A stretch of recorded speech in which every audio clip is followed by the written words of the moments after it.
看来皇祖母不是要拉着孙儿聊家常，是有重要的事情要跟孙儿谈吧？是啊，哀家要告诉皇上的是关乎大清朝的国祚，你可要冷静地对待。你还认得这个吗？当然认得。据说崇祯皇帝预感乾明气数已尽，把所有国库里的宝物全都藏了起来，排名各行各业的能人异士潜伏在全国各地，打造了3个秘密基地，以备将来反抗清廷时之用。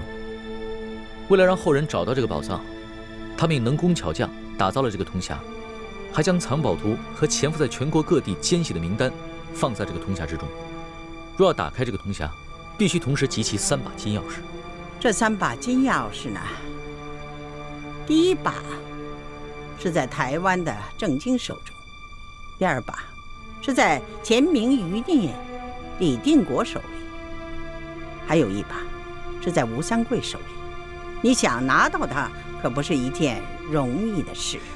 皇祖母请放心，孙儿一定会得到这3把金钥匙，铲除乾明势力，把铜匣里的藏宝图为我大清所用。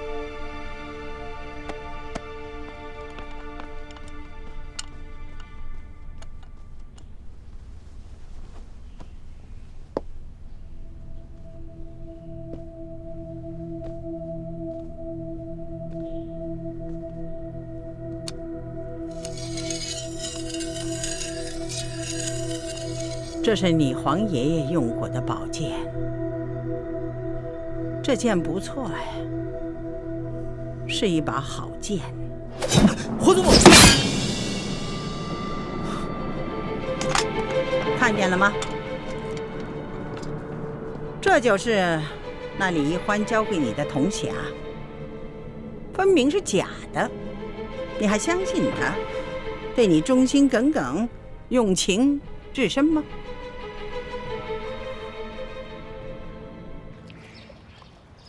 真没想到，鳌拜这个老狐狸，居然能够如此的隐忍。那他有没有在太皇太后面前说你的不是？没有。经过这半年的捐戒，鳌拜算是想明白了，也没有以前那么跋扈了。他现在出来后，矛头没有指向我们，只是一心想要扳倒李氏兄妹，重新赢得太皇太后还有皇上的信任。如此是最好不过。本宫这悬了大半年的心，也总算是可以放下了。皇后，这皇上对李易欢用情很深，现在知道了李易欢的真实身份，他的心情一定很难过。所以皇后在皇上面前，千万不可露出幸灾乐祸之色，反而要更加的谨言慎行才是。三叔放心，本宫也是在这宫里待了许多年头的，自有分寸。是。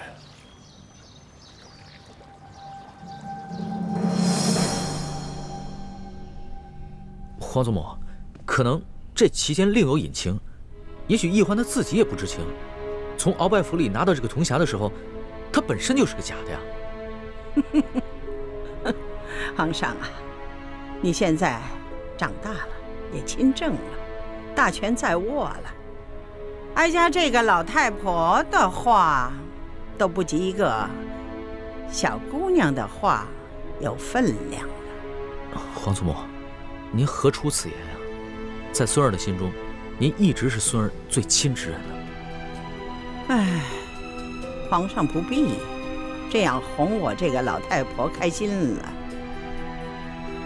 你是大清的帝王，你既然不顾你自身的安危，国事不理，竟然擅自出宫，去追寻一个来历不明的小丫头。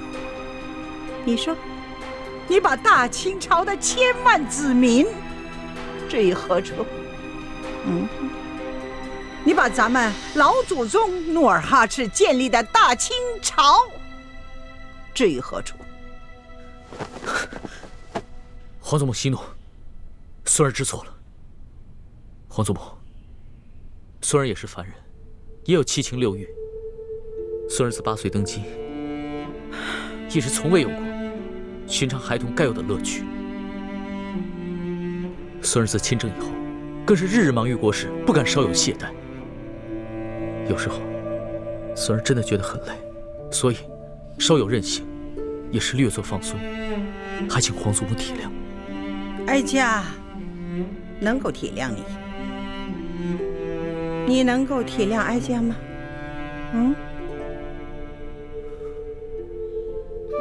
你父皇临终托孤的情景，时时想起，都历历在目。母子一场啊，生离死别呀，那种痛苦，哀家是无人可说，无处可诉。因为哀家那时候竟没有时间去悲哀，去哭泣，只有想着急于把你扶上龙椅，保护好你。皇祖母，不能让祖宗留下来的大清朝让旁人占据。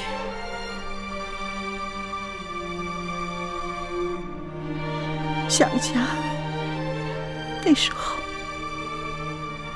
你才虚8岁，你这祖母就把你扶上了又高又大的皇帝宝座，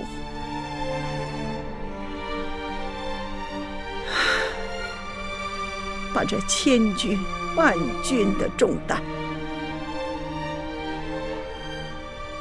压在你那么小小的肩上。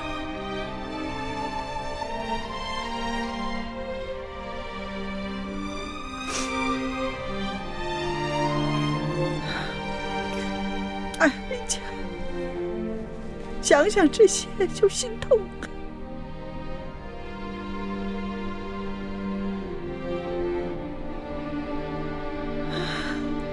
这怪谁呢？怪你的皇爷爷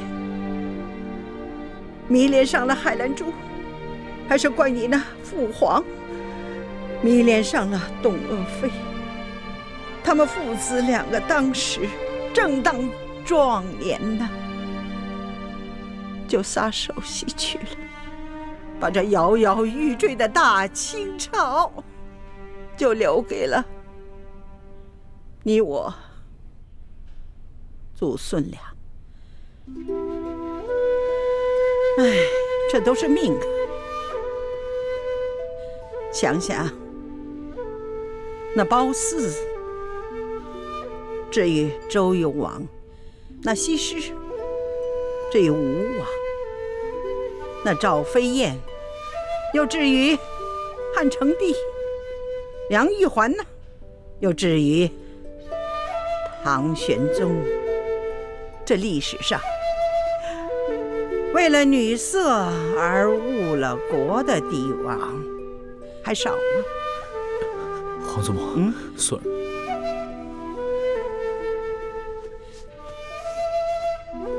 如今你身边这位李易欢，看来他要比起赵飞燕呐、西施啊这些人，他是有过之而无不及。那前者呢，也不过是徒有美色而已。而这李欢身怀绝技，他可是大清的宿敌，握在你身边的一条毒蛇。皇祖母，易欢绝非是朱明联盟的奸细，这不过都是鳌拜报复朕和易欢，他使得挑拨离间之计而已。皇上啊，你不能执迷不悟了。你可知道，哀家今天出去见了一位故人吗？皇祖母出宫了？是啊。孙儿不知。当然不能让你知道。你要是知道了，我出得去出不去都难说。知道是谁吗？鳌拜。鳌拜？对。他不是疯了吗？不，他没疯，他是为了保全自己装疯。这老贼呀，装得还挺像，把所有的人都骗了。来，把这都喝了。来。太皇太后如此的垂怜罪臣，罪臣后悔莫及呀！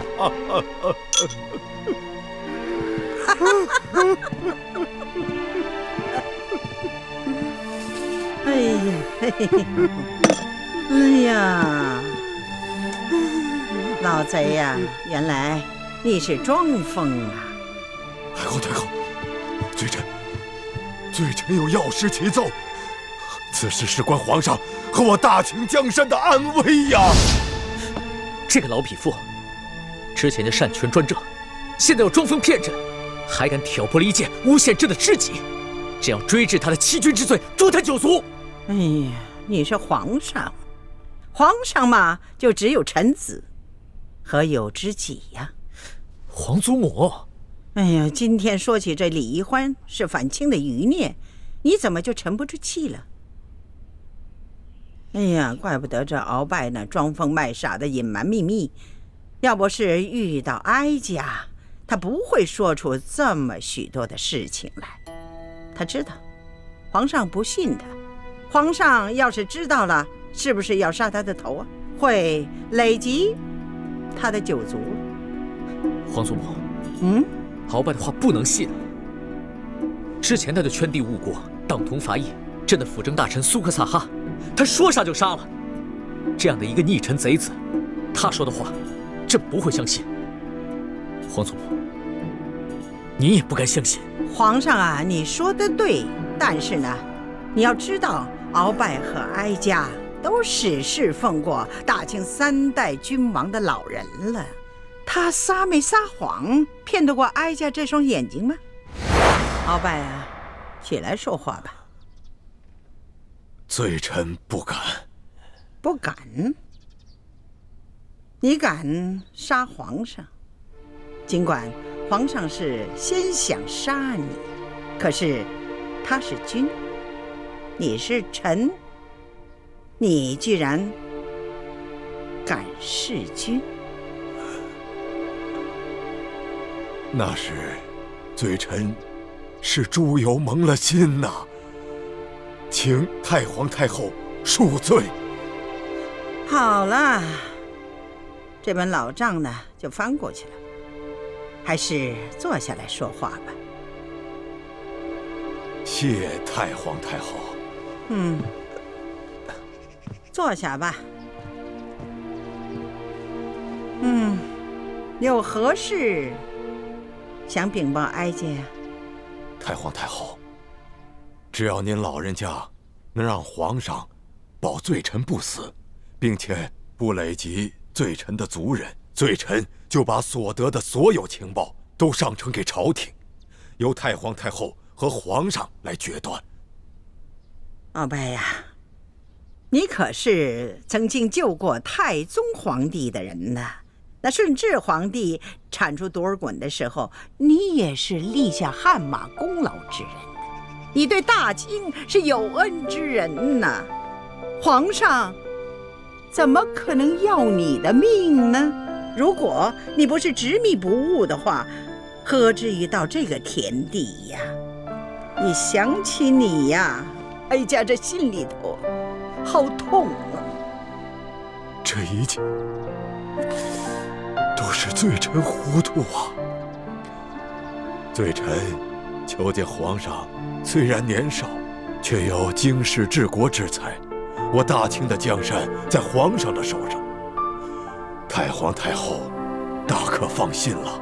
你呀，把朝廷弄得乌烟瘴气。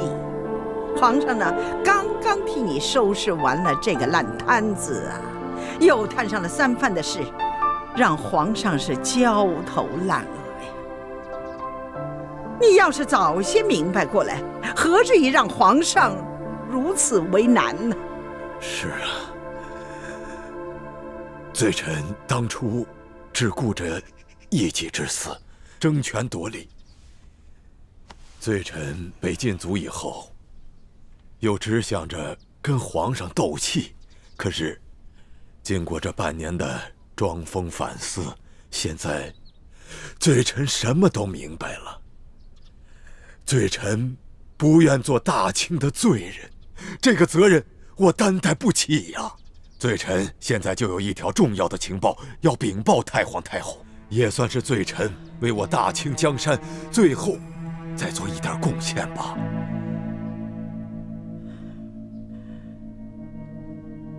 你说吧。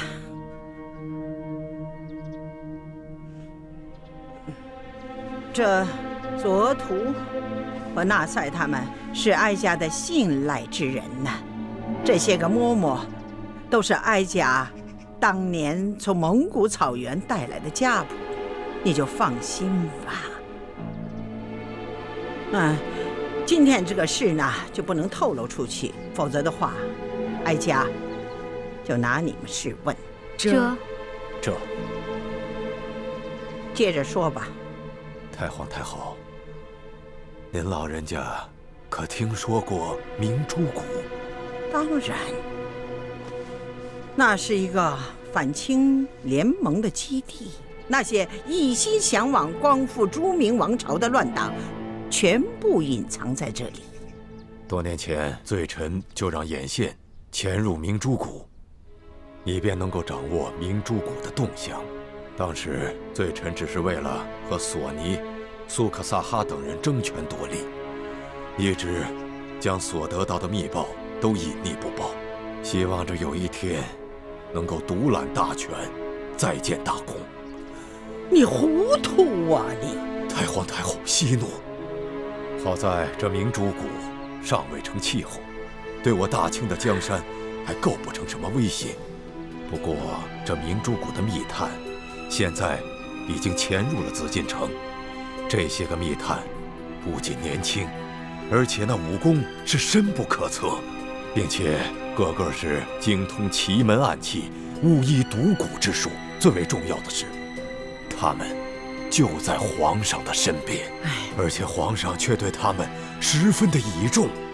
你隐匿明珠谷的情报是有情可原的，可是这些毒蛇都隐藏在皇上身边了，你为何不早早地向哀家禀报啊？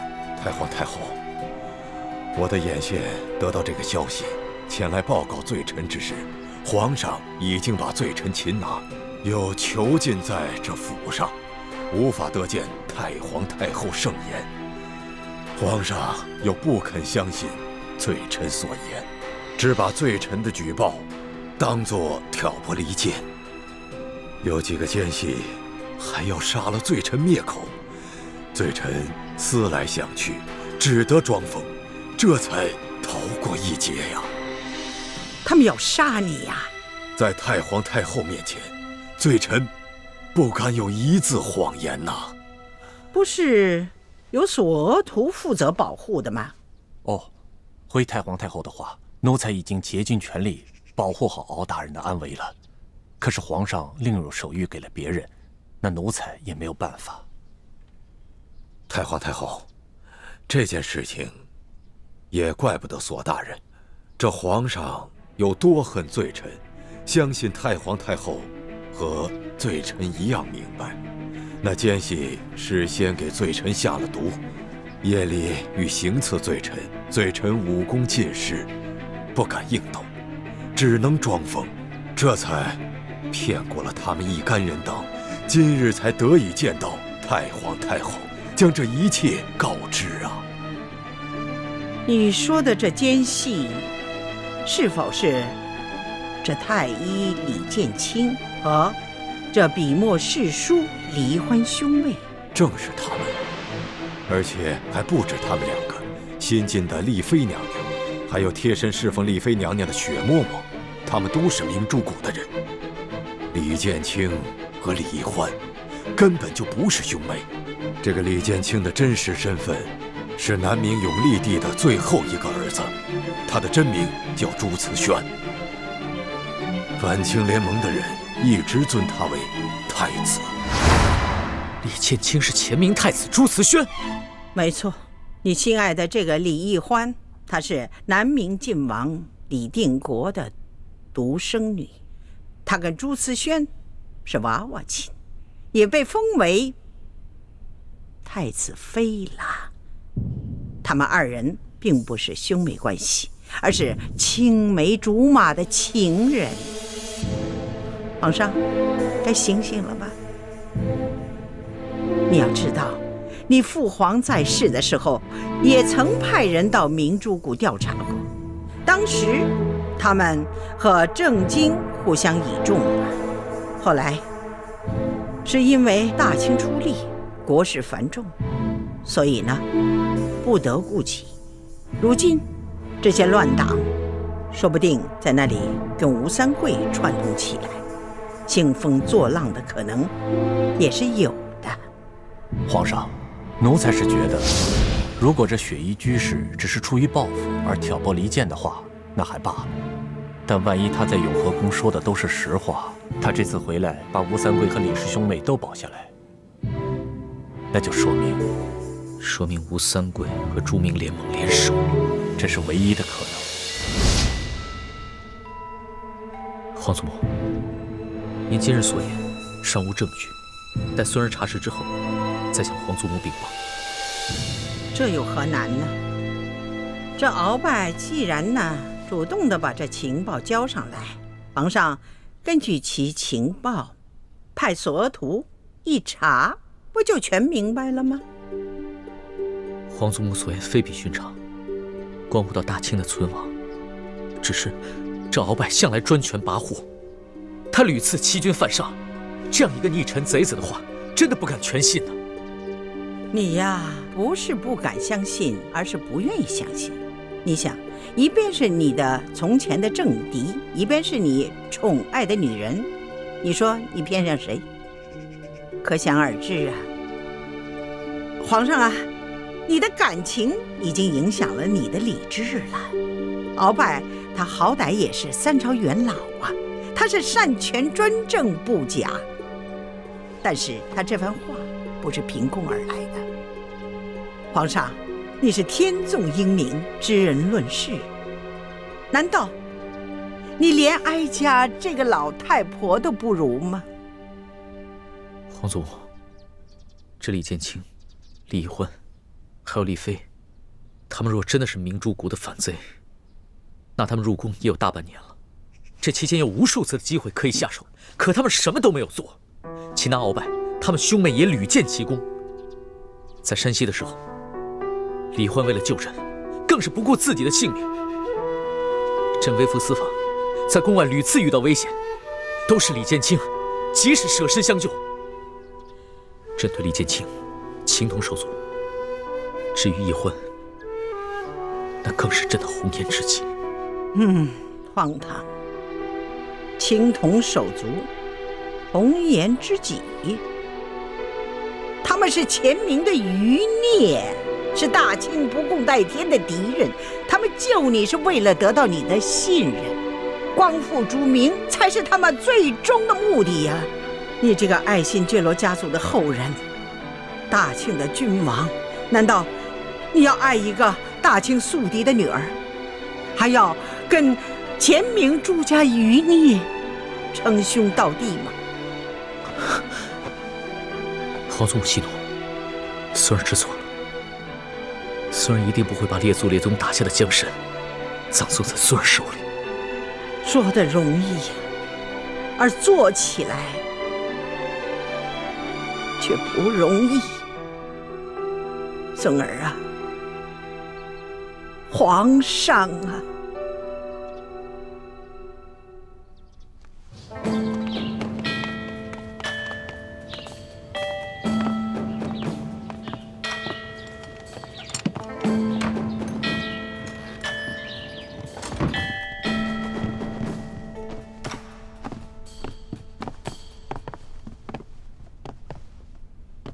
罪臣向皇上请安。皇上吉祥。凭什么？谢皇上。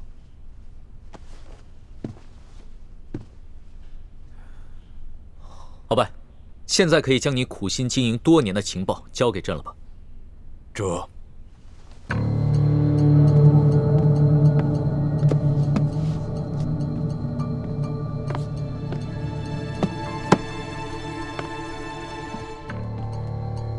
皇上，罪臣已将多年的情报整理成册，全都在这儿了。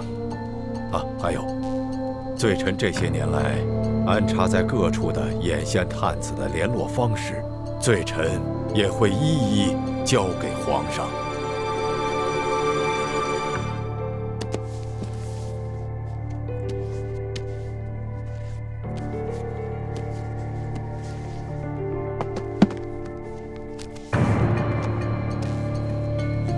明珠谷，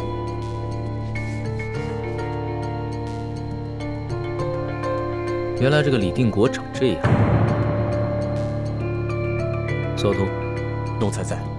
你过来瞧一瞧，朕怎么觉得这个李定国看起来很眼熟呢？哟，皇上，您瞧，这李定国如果没了胡须，长得像谁？简直和李德福一模一样。是啊，而且巧合的是，他们两个人可都姓李。这个李定国和李德福，不会是兄弟吧？皇上，这李德福是当年多尔衮入关以后，在路上捡的孤儿，后来净了身，进了宫，这30多年一直待在宫里。没听说过他有什么亲人，也没见他和宫外任何人联系过。而这李定国，他是张献忠的义子，名字都是张献忠给他取的。不过也没听说过他有什么孪生兄弟。至于他们两个到底有没有什么血缘关系，这奴才可就不敢妄言了。皇上，这李德福今年初吃了罪臣的大补丸，暗中受罪臣挟制，以便从宫中帮罪臣传递消息。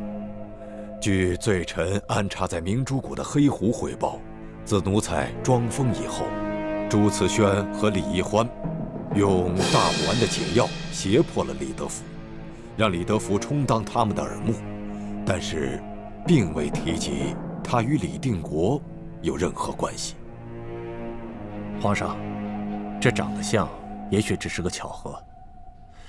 就像是雪倾城和舒婉心长得也像，可她并非是舒建的女儿，更不可能是舒婉心的孪生姐妹。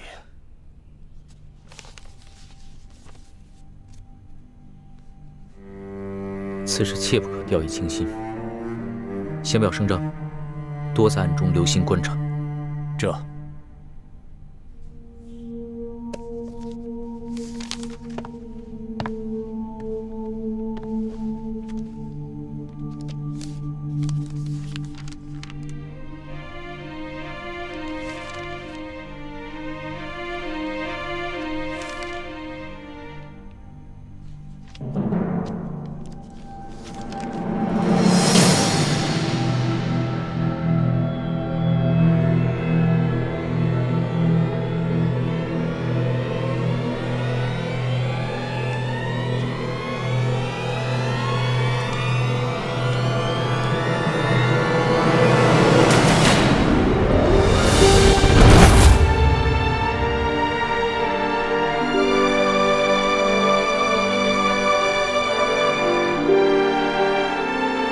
皇上同李义欢只是同月同日生，但这朱慈轩同李义欢却是同年同月同日生。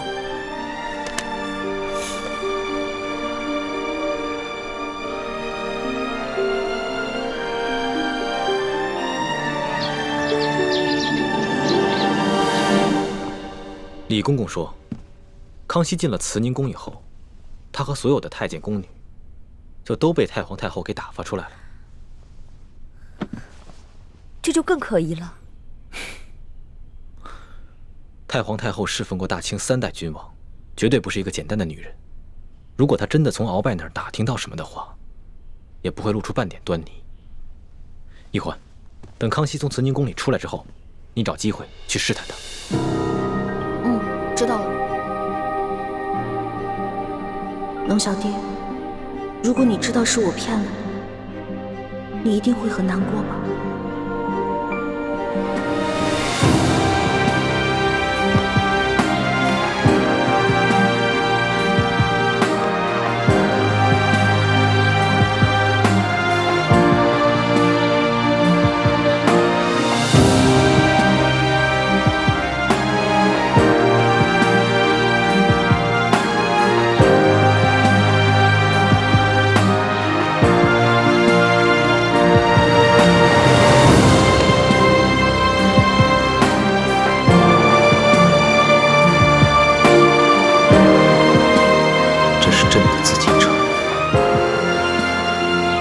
朕的天下，这是我爱新觉罗氏几代人浴血打下的江山。奕欢，难道你真的是要来夺走这一切的？以前你对朕的一切，难道都是伪装？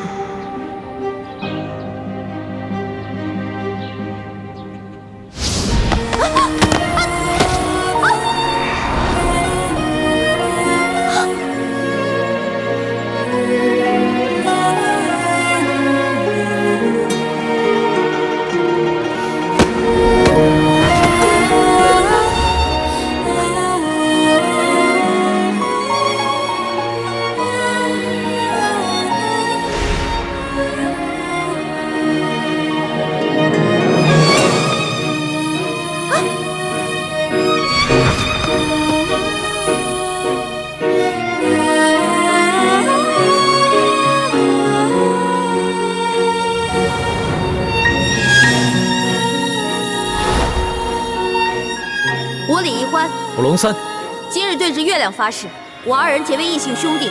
从今往后，有福同享，有难同当，永不背弃。同生共死，同甘共苦，如有违誓，天打雷劈。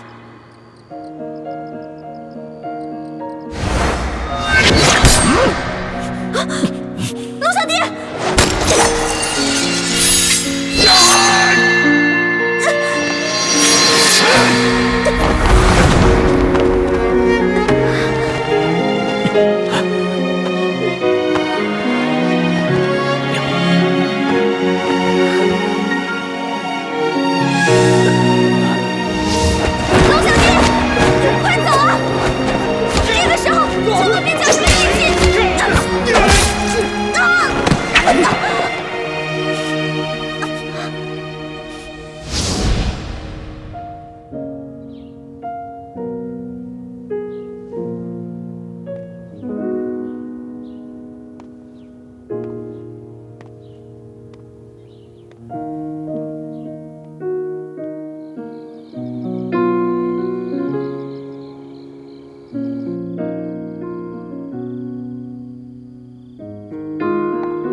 龙小弟，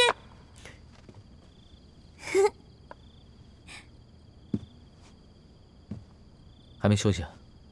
这么晚了，还来御书房当差？主子都没休息呢，做奴婢的怎么敢偷懒呢？噔噔噔噔，龙小弟，知道这是什么吗？哎，平时吧，看你见多识广的，连这个都不认识。这个叫做荷叶糯米鸡，知道了吧？哦，这明白了。用荷叶包着米和鸡，一起放在锅里蒸，对吧？嗯，孺子可教也。如果龙小弟你不当皇上的话，我相信你啊，一定是位大美食家。朕这辈子只怕是没有这样的福分了，你倒可以试一试。说吧，这糯米鸡是不是又从御膳房里偷过来的？说什么呢？我跟御膳房大厨关系可好了，他平常还说我做的菜好吃呢，我怎么可能偷呢？再说了，我就我就偷过一次，而且那一次还是我第一次进宫的时候，跟龙小弟不打不相识嘛。老大，朕一直在想，这宫里宫外的几次相遇，都是天意吗？真的是上天把你安排到朕的身边来的？当然是天意了。我刚开始认识龙小弟的时候，我又不知道你是谁，这不是缘分，那是什么呀？我知道，这个最近吧，宫里总是谣传我跟我哥哥的一些事情，而且传得越来越凶了。但是我相信龙小弟不会那么轻易的去相信谣言的，对吗？朕从来不相信谣言，朕只相信自己的心。那最好了，来，我们坐在这儿，一起把糯米鸡吃了吧。朕刚刚在慈宁宫吃了好些东西，很饱了，你自己吃吧。那怎么行啊？现在朝政那么繁忙，不吃会饿的。来，我喂你。啊，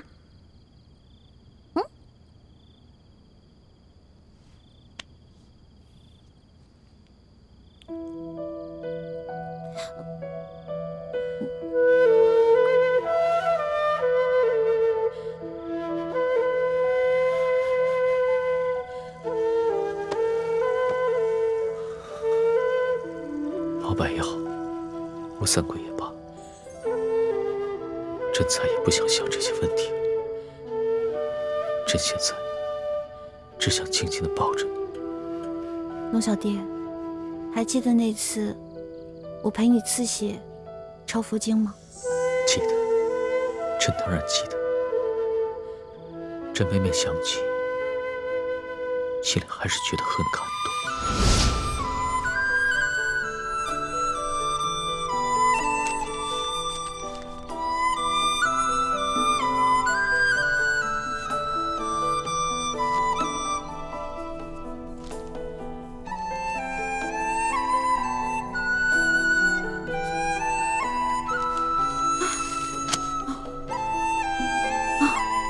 终于写完了，大功告成。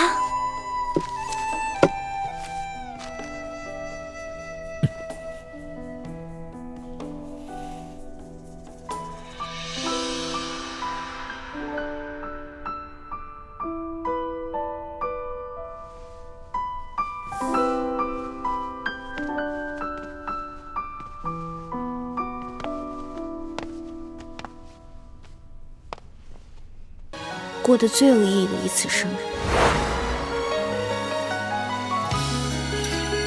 许的什么？我不告诉你，该你了。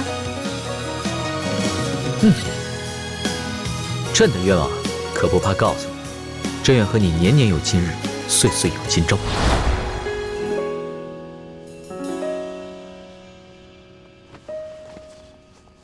怎么会呢？每年不都有生日吗？每年我们都可以一起过啊。你不愿意做朕的后妃，朕也没办法让你一直留在紫禁城里，你早晚会离朕而去。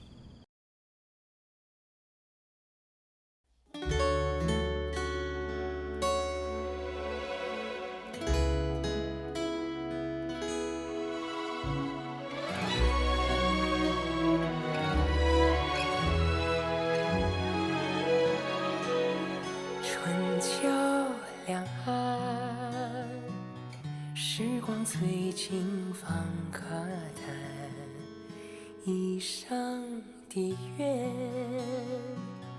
将心留于人世间，手握乾坤，仙风女子在云端，花开之间，留蝴蝶掌心清泉，天与地开在眉间，弹千秋，万事还原，心中细流，回远方清泉，回首一生，龙马慢慢。